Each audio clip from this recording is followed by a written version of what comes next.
So today we're back with another video in response to the YouTuber Matt Walsh. Um yeah, I know he just has so much provocative content that it's easy to react to. So cuz I did say I wanted to move beyond doing just politics, but I don't know, I'm always tempted to take the bait for the stuff he makes cuz I guess it's just very out of line with what I believe. All right, regardless. So this video is called How Generational Selfishness is Destroying Our Future. Um so yeah, let's just see him. And I'm not gonna play the whole video because it's like 20 minutes, and then there'd be like another 20 minutes of me reacting, and I'm not uploading a 40-minute video. But yeah, let's see how he complains today about why people don't want to have kids and why they should be having kids. Ever shut the F up about wanting grandkids. Don't F up the economy for your children and then get surprised when they can't afford kids. Then another one says, these grandparents should have built enough generational wealth so their kids would feel financially secure enough to start a family. The unspoken grief of not being a trust fund Nepo baby who could easily support a family. Now, obviously, we hear this excuse constantly. We're told that people aren't having kids today because of the economy. And, the economy makes it impossible, I've been told. This person blames the birth rate decline on a lack of generational wealth. And let me reiterate a point that I made on Twitter, which seems to have upset a lot of people. And now I'm going to upset them again because I'll say it again.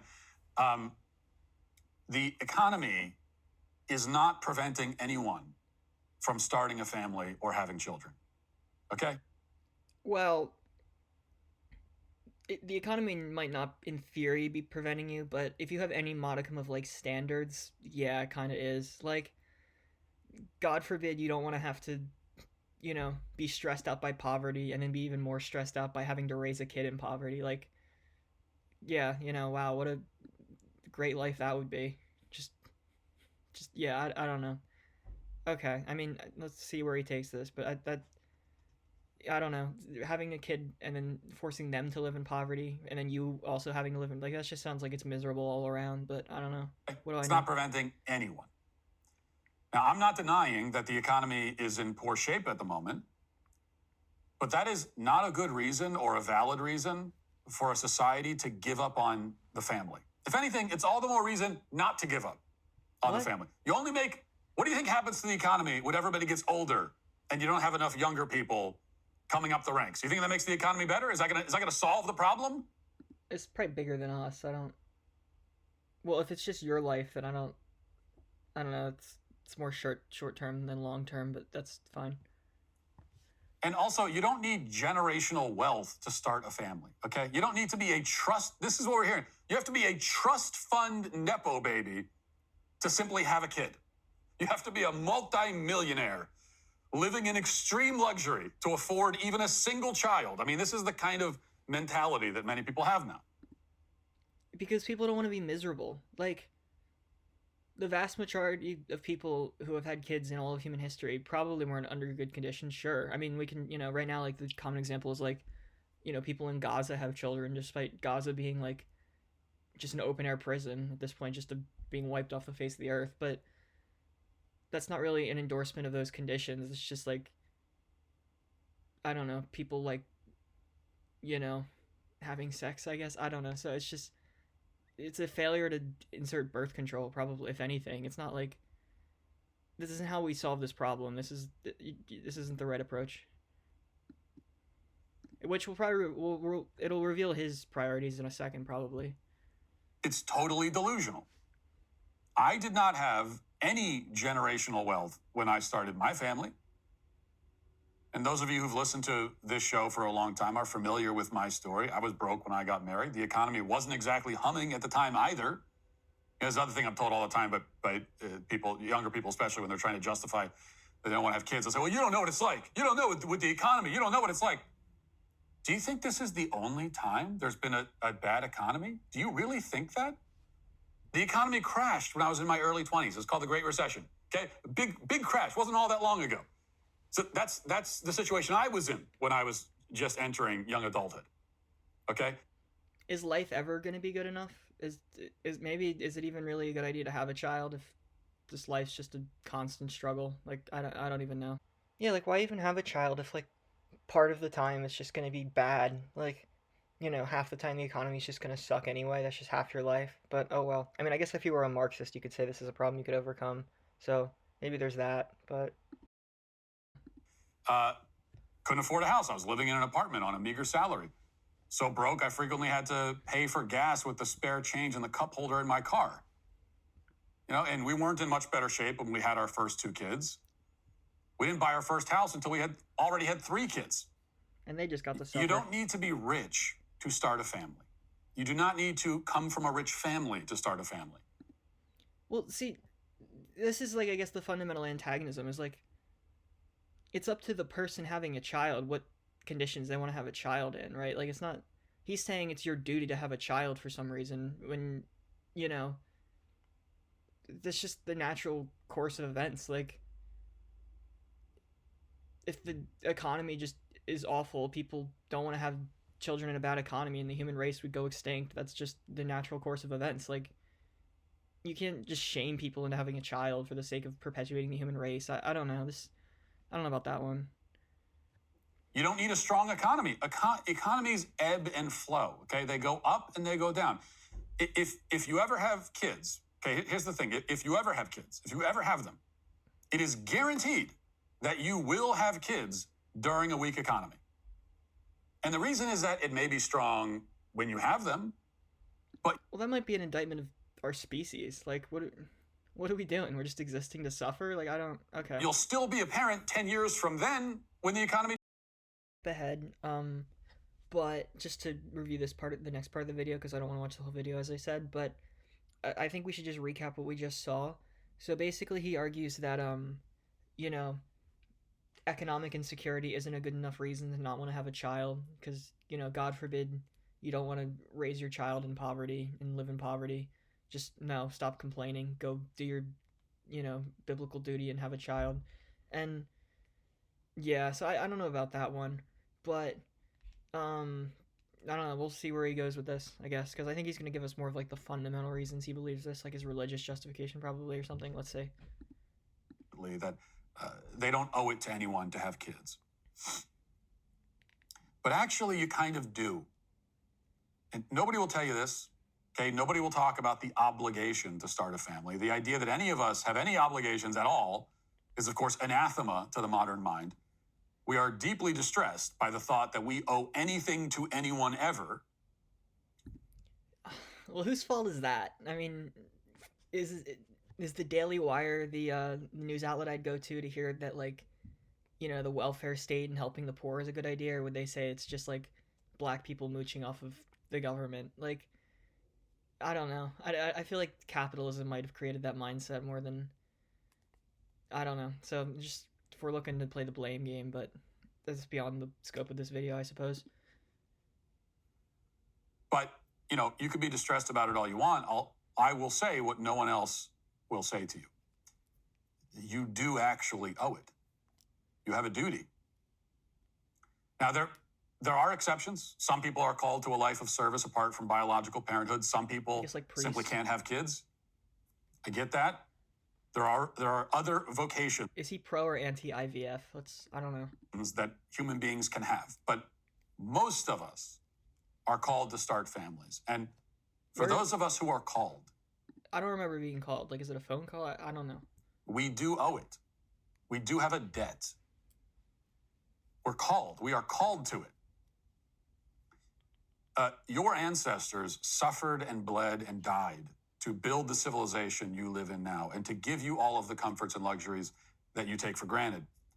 They lived lives.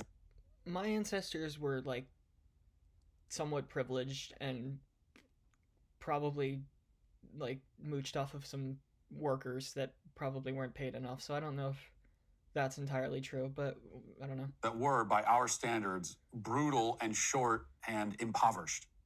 They built their lives by hand from scratch. They built the civilization that you live in from scratch. I guess people do fall for that, but that seems like it seems to me like that argument just means, you exist to just suffer and perpetuate that to another person. Like, okay, like, they built it because it was in their self-interest in the moment, probably. Like, subsistence agriculture was easier than hunting, right? So I don't know if it's like it's not inherently meaningful. It's just what they did, and it eventually manifested in this. I don't think you don't have to have an opinion on it. You don't have to think it's inherently cool. It's just what you're just carrying a tradition for the sake of carrying on a tradition. Like there's no inherent meaning to that. Like what, we gotta like colonize Mars next just to prove humanity can overcome nature? It's just, who cares? You think you can't afford children. Well, you have a grandfather, not all that far back in your lineage, who built a one-bedroom cabin by hand, shared it with your grandmother and 8 kids, one of whom gave birth to the person who gave. Because that was probably better than what the other option he had would, like live in England and just be poor or come here. Like like that wasn't inherently admirable. I don't have an opinion on that. Birth to the person who gave birth to the person who gave birth to you. You experience more comfort and luxury in a single day than that man did in his entire life combined. His life would have been easier if he never had kids, but he had them. This is such a fallacy. Because he wanted you to exist. He was actually thinking 100 years into the future, 200 years, 300 years. You come from a long line of people who actually cared about what the world would look like in the distant future, even as you only care about what you're going to have for lunch this afternoon. And you don't have just one grandfather like that. Your bloodline was carried on through the centuries by men and women of that type.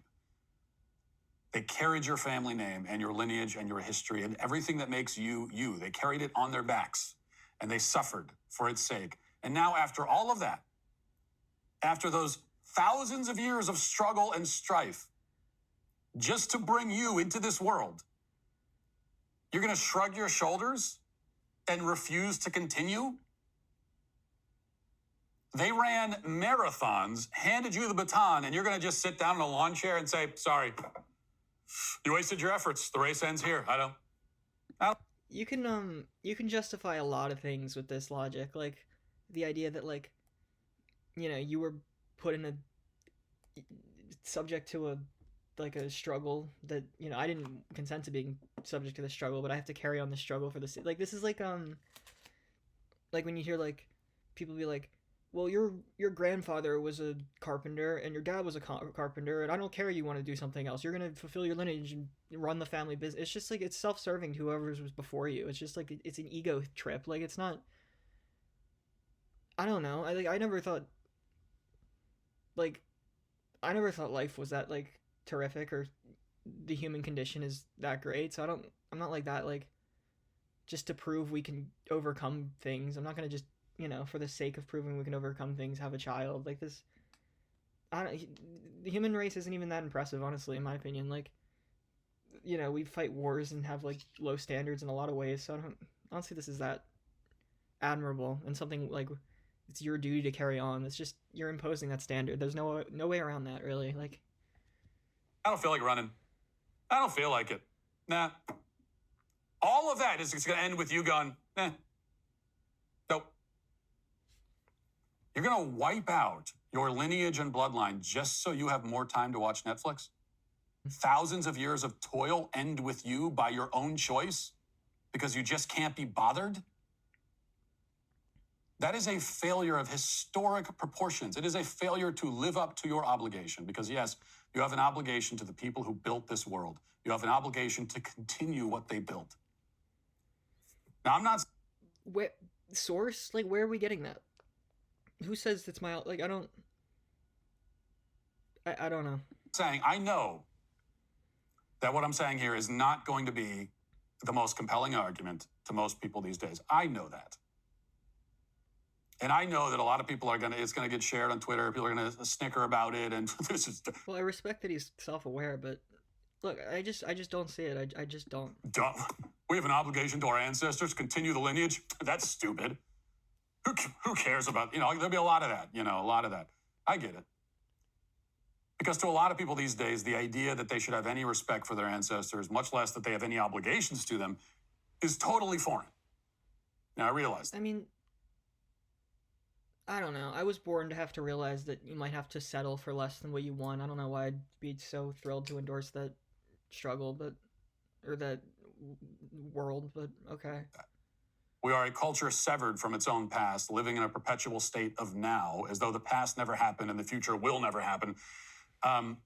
That's how you end up with people who act as though they're facing unprecedented financial hardships because they can't afford to buy a 3-bedroom house at the age of 23. I understand I all don't know that. if anybody was saying that, but okay. But what I'm saying is still true, all the same. So if your parents are sad that you aren't giving them any grandchildren, this is why. They have every right to be sad. Okay, that's enough of that. Let's look at the comments because, like, they're giving him backlash, right? I checked them out earlier. Like, um, yeah, people who don't want to have kids should absolutely not have them. It's just like people, even his own don't call me selfish when the state thinks they own everyone's kids. Yeah, does he support a national draft? Maybe. Um, oh, that's a go. As a man, the biggest hurdle is to cross is finding a woman that is trustworthy enough to marry in the first place to start a family. Yeah, I feel like religious people who want you married at like 16, you definitely have to have low standards for that stratification to work. So I don't know. Even his own fans seem like they're not buying this line of argument. So yeah, all right, just that's it, I guess.